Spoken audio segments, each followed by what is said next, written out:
Саламатсыздар ма, құрметті студенттер? Бүгінгі емдеу алдын алу іс-шараларының жоспарын құру және орындалуын талдау оқу нәтижесі бойынша онлайн сабағымыздың тақырыбы қаз және үйрек дрепанидотениоз ауруына тоқталатын боламыз. Жалпы бұл ауру қаздардың арасында қалай таралады, аурудың өрбуі, клиникалық белгілері, қоздырғыштары және емдеу шараларымен танысатын боламыз. Дрепанидотениоз дегеніміз бұл көбінесе құстардың арасында кездесетін, әсіресе дрепанидотения ланцеолата деп аталатын цистоттан туындаған үй және жабайы қаздардың аш ішектерін зақымдайтын паразиттік ауру болып табылады. Жалпы бұл ауру қаздың аса кең таралған гельминтоздық аурулар деп айта аламыз. Және де көп жағдайда ауру балапандардың жаппай қырылуына және құс өсіруші шаруашылыққа орасан зиян келтіретін гельминтоз ауруы. Көп жағдайда гельминтозға үйректе шалдыға береді. Цистодозды таратуда жабайы су құстары мен сазды батпақты жерлерді мекендейтін құстарды айтуымызға болады қосымша ретінде. Дерттің қоздырғышы ақтық иесінің аш ішегінде, яғни ақтық иесі бұнда қаз немесе үйрек құстары кездеседі. Ал аралық иесі мына суретте көріп отқандарыңыздай тұщы суда тіршілік ететін ескек аяқты ұсақ шаяндар, яғни оны циклоптар деп те атаймыз. Енді аурудың қоздырғышына келетін болсақ, ең көп кездесетін және қаздарды, үйректерді зақымдайтын қауіпті түрі бұл дрепанидотения ланцеолата деп аталатын таспа құрт. Түсі ақшыл сары түсті, өзіне тән тұрқы 11,5 немесе 23 сантиметрге дейін келетін мына ұзын көлемдегі құрттарды айтамыз. Жалпы алмұртқа ұқсас қарулы сколикстері бар. Тұмсығында орақ тәрізді 8 ілгешегі бар. Яғни сол ілгешектері арқылы олар ішектерге кілегейлі қабықтарына жабысып алып, сол жерді қабындырып ауру тудырады. Әр бунақтың ені ұзындығынан, мына жерде қарап отырсаңыздар, бунақ болып келген, яғни таспалы болып келеді. Ені ұзындығынан 2-3 есе артық. Және бұлар қос жынысты бунақтардың әрқайсында көлденеңінен орналасқан 3 ендері болады. Жыныс мүшелері буылтық, бірақ бүйірінен ашылады. Және де құрт жұмыртқалары 4 қабықпен қапталған. Суреттегі негізгі көрінісіне байқаймыз. Бірінші сколиксі, одан кейін жұмыртқасы және қос жынысты бунақтары, мына жерде жетілген бунақтың көрінісін байқаймыз. Ал мына суретте дрепанидотенияның ересек, яғни жетілген түрі.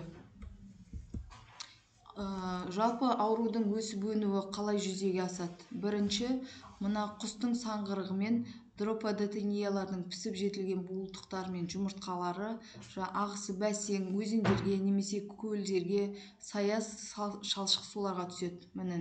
Нәжісі арқылы суға түскеннен кейін оларды мына циклоптар жұтады да, оның іш қуысында циклоптарда олар 10 немесе 30 күнге дейін жұмыртқадан гельминттің жалпы жұқпалы сатысы цистициркоид пайда болады. Суретте уже айналым процесі жүріп жатыр. Цистициркоид пайда болғаннан кейін су құстары зарланған ескек аяқтыларды қайтадан жеп ауруды жұқтырып алады да, олар қаздың ішегінде шаян жұтылып, цистициркоид 15-20 күн аралығында қайтадан ересек құртқа айналады. Яғни ақтық иесі осы қаздың организмде қалыптасады. Мына жердегі цистициркоидтың негізгі ақтық және аралық иесіндегі айналымды құбылысты көрсетіп тұр. Ересек үшқұрт құс денесінде 1 жылдан астам уақыт тіршілік етіп, қаздарды немесе үйректерді зақымдайды. Аурудың эпизиотологиясына келетін болсақ, көбінесе жарты айлық жастан бастап 4 айға дейінгі қаз балапандары, ал үйрек балапандары бұл дертке кішкентай кезінде өте төзімдірек келеді. Ересек құрттар гельминтозға балапандарға қарағанда сирек шалдығып жатады. Жалпы бұл аурудың өрбейтін мезгілі көктем мен жаз айларында құстардың суға жайылу мерзімінде байқалады. Су құстары жазғытұрым және қар мен мұз астында қыстап шыққан цистицеркоидпен зақымданған циклоптарды жұқтыру нәтижесінде осы ауруға шалдығып жатады. Ал енді күн жылына бастасымен ол үйрек инвазиямен зақымданады да ары қарай ауруды өзіне жұқтырып алады. Көп жағдайда бұл еліміздің оңтүстік аймақтарында жаз ортасында кездесетін болса, ал солтүстік аймақтарда ол жаз аяғында байқалып жатады. Аурудың өрбуі көп жағдайда таспа құрттар құс денесіне әртүрлі жағдайда әсер етуі мүмкін. Бірінші кезекте мына ағзаға енген құрттар ішектің кілегей қабығын зақымдап, жаралайды. Оған түрлі инфекция енуіне жол ашады және де асқазанның тесігін бітеп тастап, астың қорыту қызметін бұзады. Яғни кез келген ішектер өздерінен уыт шығарып, ағзаның ұлпалары мен мүшелерін уландырып, көп жағдайда жүйке жүйесіне қатты әсер етіп, зақымдау белгілерін тудырады. Енді аурудың негізгі сырт белгілеріне келетін болсақ, жаңа айттық, көп жағдайда балапандар, қаздың балапандары және 4 айға дейінгі балапандар жиі шалдығып жатады дедік. Жалпы құстың күтіміне немесе жасына байланысты аурудың сырт белгілері әртүрлі болады. Құстың иммунитетіне тікелей байланысты. Аурудың жіті түрі балапандарда ғана кездесіп жатады, тез таралуы. Яғни балапандардың арасында сұйық саңғырық шығу, оның түсінің алғашқыда көкшіл тартып, артынан сұрғылт болуына дейін ұласып кетеді. Балапандардың жемге деген тәбеті болмайды. Кей жағдайда тәбеті артқан күннің өзінде де ол шөліркейді, көп мөлшерде су ішу жағдайлары орын алады. Балапан өте нашар өсе бастайды, күннен күнге арықтап, бір орында ұзақ отырып, кейін шалқасынан түсіп, екі аяғын серміп, жатып қалу жағдайларына ұшырайды. Мына жерде негізгі балапандардың клиникалық көріністері. Балапан нәтижесінде арықтап, күйі қашып, күйсізденіп, қанаттары қайырылып, құйрығының айналасына нәжістері қатып қалады, яғни саңғыры қатып қалады.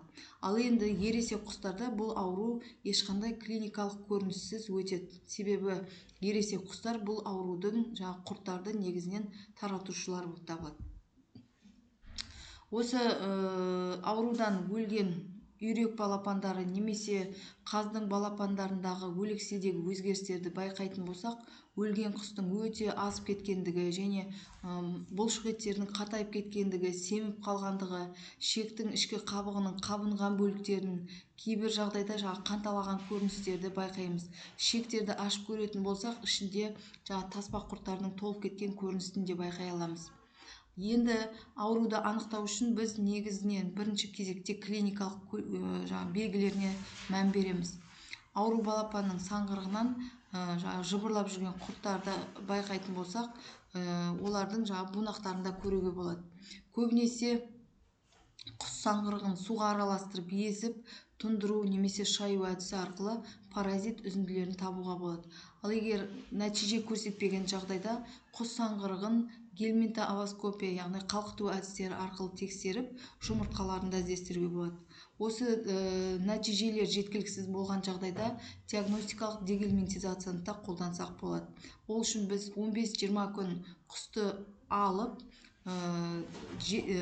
дәрілейтін болсақ, 15-20 минуттан кейін цистодалар олардың нәжісімен шыққаннан кейін құрттың үзінділерін немесе ересек сатыларын көруімізге болады. Еміне келетін болсақ, жалпылама ішекте мекен ететін ересек құрттарды немесе олардың таспа құрттарын түсіруге жағдай жасауымыз керек. Ол үшін арнайы дәрілік препараттар тағайындаймыз, гельминтозға қарсы. Камала немесе феликсан, бетинол, фенасал деген секілді дәрілерді тағайындауға болады. Яғни ол аталған дәрілерді жемге қосып топтастырып беру әдісімен тағайындаймыз. 1 килограмм салмағына 0,13 грамм мөлшерінде қолданамыз. Яғни дәріні суланған азықпен араластырып беруге болады, немесе арнайы суға қосып берсек те болады. Жалпы құстарды 12 сағат аш қарында ұстағаннан кейін таңертең берген өте тиімді, себебі аш қарында құрттардың дереу түсуіне көмектеседі. Енді феликсан препаратын жеке-жеке емдегенде дәріні арнайы қамырға қосып беруге болады. Онда жағы құстың түріне байланысты, мысалы үйректерге 1 килограмм салмағына 0,3 грамм, ал қаздар үшін 0,4 граммды есептеп беруімізге болады. Топтық әдіспен беретін болсақ, үйрекке 0,135 грамм, қаздар үшін 0,45 грамм мөлшерінде тағайындаймыз.